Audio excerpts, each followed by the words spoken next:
welcome back to the Project Awesome. So I'm back with a new product review, and today i-review natin itong Hello Glow 3-in-1 Lightweight Sun Care Gel. I believe after ng successful and ng popularity, sobrang popularity ng kanilang all-natural whitening set, ito yung next product na nirelease nila. So I have tried this a couple of times already, na-road test ko na siya and all. So kung gusto nyong malaman kung ano ba yung thoughts ko dito sa Hello Glow 3-in-1 Lightweight Sun Care Gel na to, then please keep on watching.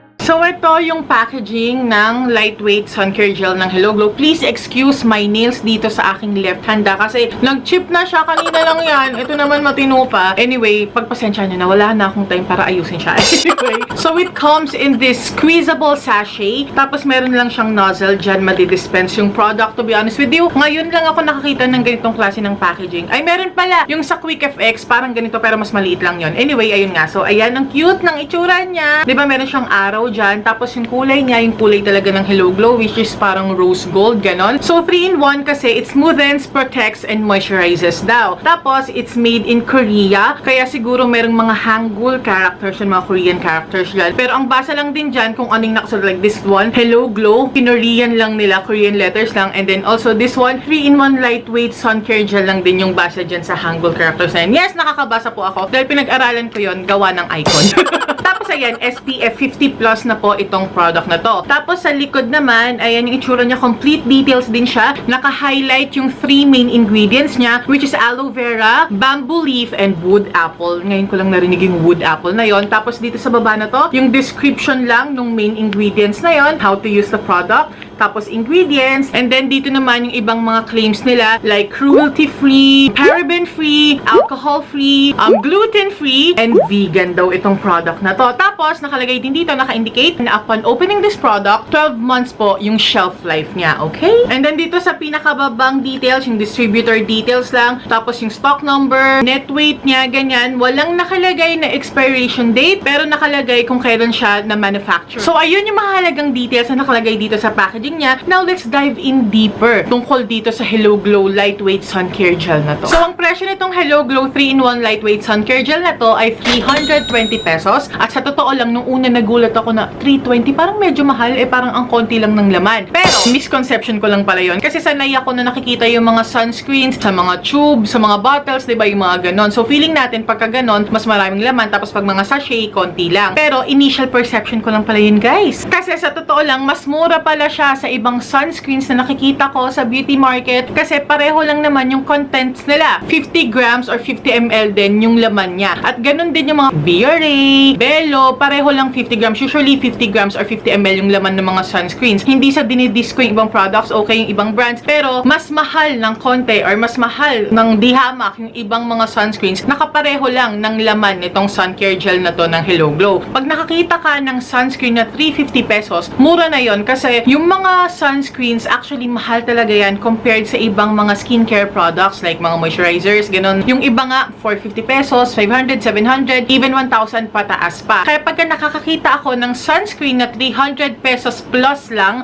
mura na para sa akin yon. So, I have here their info card. So, nabanggit ko na kanina sa inyo yung 3 main ingredients itong product na to. Yung aloe vera extract, bamboo leaf extract, tsaka yung wood apple extract. Pero, meron din pala siyang hyaluronic acid, tsaka ng watermelon fruit extract. Yung aloe vera, alam naman natin yan, nakakasuit talaga ng skin yan, tsaka it's also for protection. Tapos yung bamboo leaf extract naman, it smoothens and plumps the skin daw, bongga, diba? And then ito, yung wood apple extract, ngayon ko nga lang narinig yan. So, ang sabi dito, ang wood apple extract, nakaka-rejuvenate daw ng skin, tsaka nakaka-smooth din ng skin siya. Tapos, meron pa siyang anti-aging benefits kasi it has vitamin C and vitamin A. Tapos, yung hyaluronic acid naman, kung familiar kayo at kung mahilig kayo sa skincare, alam natin yung mga hyaluronic acid na yan, nakaka-hydrate at nakaka-plump din ng skin. Meron din siyang watermelon extract na nakakatulong para maprotektahan din daw ang skin, nakaka-moisturize din, at it's rich in vitamin C, amino acids, lycopene, a great antioxidant for sun-damaged skin. O, diba? Ang bongga ng mga ingredients pala ng Hello Glow sunscreen na to. Okay, so dito naman tayo sa isang info card nila. It says here, #NoToGlow. So, ito yung mga bagay na kailangan yung malaman pa. So, nakalagay, it's best for normal and combination for oily skin. It is a applicable for all skin types. So, best siya para sa mga normal combination skin like me, pero applicable naman siya sa lahat ng skin types, okay? Sa product features and benefits. Unang-una sa lahat, lightweight, water-based sunscreen gel daw siya. Minimal to no white cast. It's hydrating and non-sticky. Tapos, meron nga siyang refreshing watermelon scent and it's rich in antioxidants. So, ito yung mga product advantages niya. Ayan, it's made in Korea. Meron na nga siyang SPF 50+.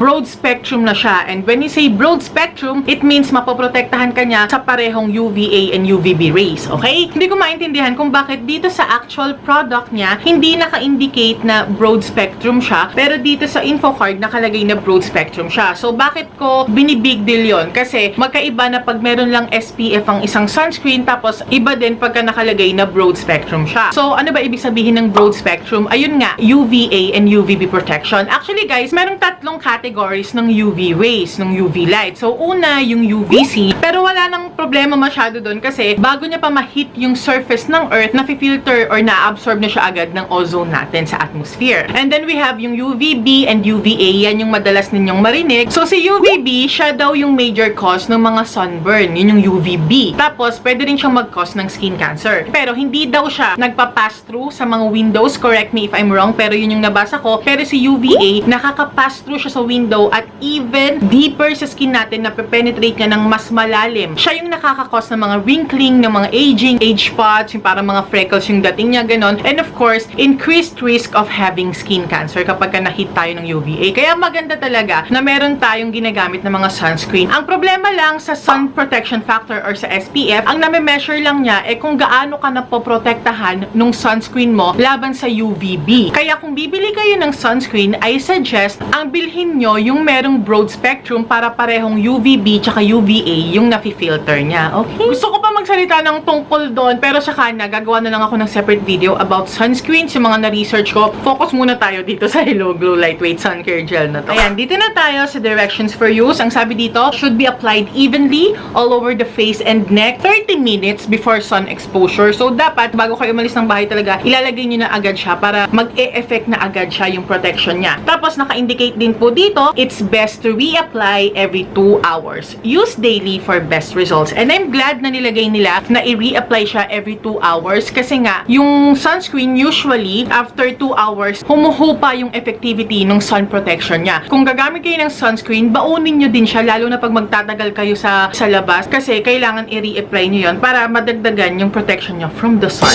Okay? Okay, gusto ko lang din bumalik dun sa claims nila. Iisa-isahin ko ulit yun tapos sasabihin ko sa inyo kung totoo nga based on my own experience. Okay, so number 1, lightweight water-based sunscreen gel. Yun yung unang claim nila. At totoo naman yun, guys. Water gel cream siya talaga at very lightweight lang siya sa skin. Actually, malabnaw siya. Papakita ko lang sa inyo ha. As in yung nagra-run siya. Akala ko kasi sobrang creamy nung dating niya katulad ibang sunscreen. Pero tinan nyo, ayan, tumulo. Ayan, sayang. Ano ba yan? Actually, more of a liquid than a gel cream kasi nga nagra-run siya. Malabnaw siya, pero ayun nga, very lightweight at clean yung consistency niya. Next, minimal to no white cast daw itong product na to. And again, yung ibang mga sunscreen, ganun nga sila, di ba pagka nilagay mo, parang ang puti sa mga flash photography, sobrang halata nung white cast na yun sa face mo. Dito naman, ang nahalata ko dito, pag unang nilalagay ko siya, meron siyang very minimal white cast. Pero eventually, nawawala na yun. Siguro pagka na-absorb na siya maigi ng skin ko, nawawala na yung white cast na yun. Sa una, meron, pero sobrang konti lang, very, very slight lang. Okay, next claim, hydrating and non-sticky. Yes, it is non-sticky at nakaka-hydrate nga siya talaga. And then, lalo na kapag nag-set or na-absorb na siya ng skin mo maigi, hindi mo talaga mararamdaman na parang merong something sa face mo. Ganun siya kagaan, guys. Tapos ito lang, yes, it's moisturizing, pero hindi siya ganun ka-moisturizing for me. It sets more of a gel moisturizer than a cream moisturizer. Kung dry skin kayo, maglagay muna kayo ng separate moisturizer para ma-moisturize maigi yung skin nyo, and then tsaka nyo ilagay sa ibabaw itong lightweight sun care gel nyo. Medyo nakukulangan lang kasi talaga ako sa moisturizing effect niya, but that's just me. Ang kagandahan dito sa Hello Glow 3-in-1 lightweight sun care gel na to, hindi rin siya katulad ng ibang sunscreens na after a few hours, nanlalagay nagmamagkit ng sobra yung skin, nag-oil up ng sobra, nagiging sobrang dewy yung finish niya. Yung experience ko dito guys, hindi siya ganon kahit na after na nag-grocery na ako, lumbas na ako, nainitan na ako, napagpawisan na ako. Hindi ganon ka-dewy yung naging dating ng face ko. Hindi naging ganon ka-haggard yung dating ng face ko. Take note guys lang na meron akong normal to combination skin type, okay? So I have road tested this product already para makita ko nga kung ano magiging effect niya after a few hours, after ng buong maghapon. So panoorin nyo tong clips na to. So I'm going to test for the first time itong Hello Glow Lightweight Sun Care Gel. Ayan, meron na siyang SPF 50. Ayaw niya mag-focus. Ayun. Nakapaglagay na ako. Akala ko gel na gel siya, pero ayan, malabnaw siya. Pero so far, okay yung texture niya.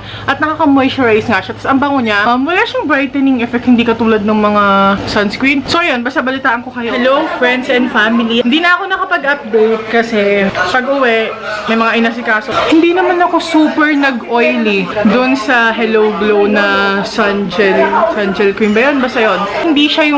Hindi naman siya yung super malagkit sa face, hindi nga super nag-oily. Syempre napawisan lang ako, ganyan. Hindi rin siya ganun ka-dewy. Parang mga typical na mga gel cream na ginagamit mo sa face. So texture-wise and consistency-wise, okay na okay para sa akin. Itong si Hello Glow 3-in-1 Lightweight Sun Care Gel na to. Lightweight nga siya talaga. Hindi siya malagkit sa skin. Tapos, it's really hydrating. And then, yung active ingredients niya are very promising. Tapos, ayun nga, broad spectrum na siya. So, more protection, more fun. Ganon.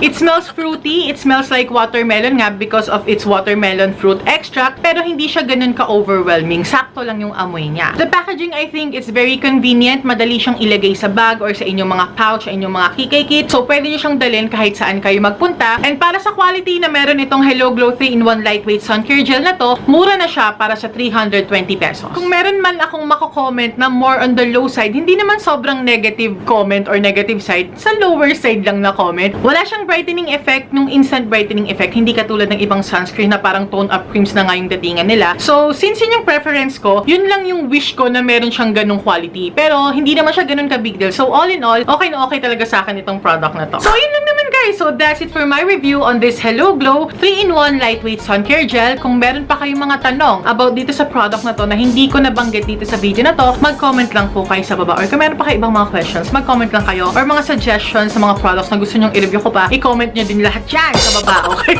So yes, I highly recommend that you give this product a try kasi isa siya sa pinakamagandang sunscreen na na-try ko. Tapos, isa din siya sa pinakamurang sun care gel or sunscreen na nagamit ko. So yeah, that's it for this video. Thank you so much for watching. And please, kung hindi pa po kayo nakasubscribe dito sa ating YouTube channel, please don't forget to subscribe for more videos like this and don't forget to hit that notification bell para ma-notify kayo pag meron tayong mga bagong videos kagaya nito. And also, please don't forget to follow me on my Instagram account ha. It's Castro89 and for my makeup Instagram account, it's Makeup by Castro. So thank you so much again for watching this video and I hope to see you in the next one, you guys. Stay awesome and accomplish your mission. Bye!